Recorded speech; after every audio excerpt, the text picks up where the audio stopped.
तीन लड़के थे। तीनों एक ही गांव में रहते थे और एक दूसरे को अपना दोस्त ही समझते थे। वे साथ साथ खेलते और घूमते थे।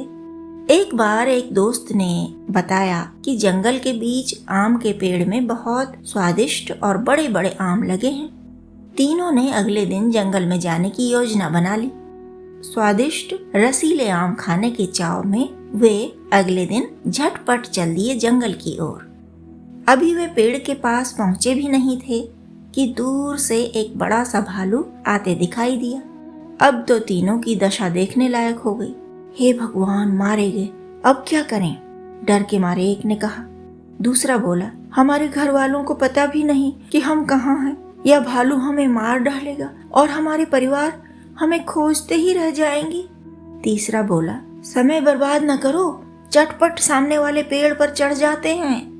दूसरा बोला, चढ़ कैसे सकते हैं इस पेड़ पर? इसकी टहनियां तो बहुत ऊपर हैं। तीसरे ने कहा, तुम दोनों मुझे ऊपर उठाओ और मैं सबसे पहले चढ़कर तुम लोगों को भी ऊपर खींच लूंगा। दो दोस्तों ने मिलकर तीसरे दोस्त को ऊपर उठाया तो उसने लपक कर टहनी पकड़ ली। वह ऊपर चढ़ गया। नीचे खड़े दोनों दोस्त कहने लगे, खींचो हमें ऊपर, भालू निकट आता जा रहा है। ऊपर चढ़ा दोस्त और ऊपर चढ़ते हुए बोला, तुम्हें खींचने के चक्कर में रहूंगा तो मैं ऊपर कैसे चढ़ूंगा? पेड़ के ऊपर वाला दोस्त फटाफट टहनियां चढ़ता चला गया और पेड़ के खूब ऊपर जाकर पत्तियों के बीच में छुप गया। इधर नीचे खड़े दोनों दोस्तों ने देखा कि भालू तो और भी पास आ गया। अब भागने का समय भी नहीं है, किसी दूसरे पेड़ तक जाने का समय भी नहीं बचा। अब उन्हें बस बड़ों की कही एक ही बात याद आ रही थी कि कभी भालू सामने आ जाए तो मुंह नीचे करके ऐसे पड़ जाओ जमीन पर जैसे मरे हुए हो। मरा हुआ जानकर भालू कुछ नहीं करेगा, चुपचाप वहां से चला जाएगा। उन दोनों दोस्तों ने वैसा ही किया। दम साधे जमीन पर औंधे मुंह लेट गए। भालू एकदम पास आ गया तो सांस भी बहुत धीमे धीमे लेने लगे। भालू ने उन्हें सूंघा और थोड़ी देर देखता रहा, आसपास घूमता रहा।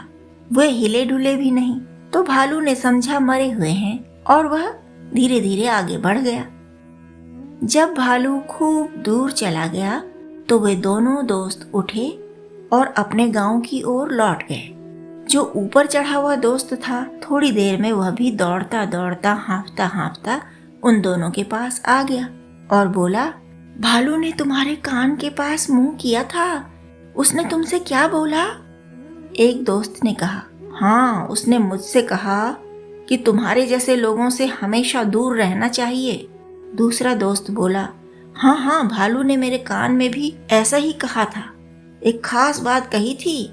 उसने मुझसे कहा कि तुम्हारे जैसे लोगों पर कभी विश्वास न करूं और तुम जैसे लोग लाख कोशिश कर लें तब भी उनसे दोस्ती नहीं करनी चाहिए। बंधु, समय पड़ने पर ही हितकारी और अहितकारी की पहचान होती है।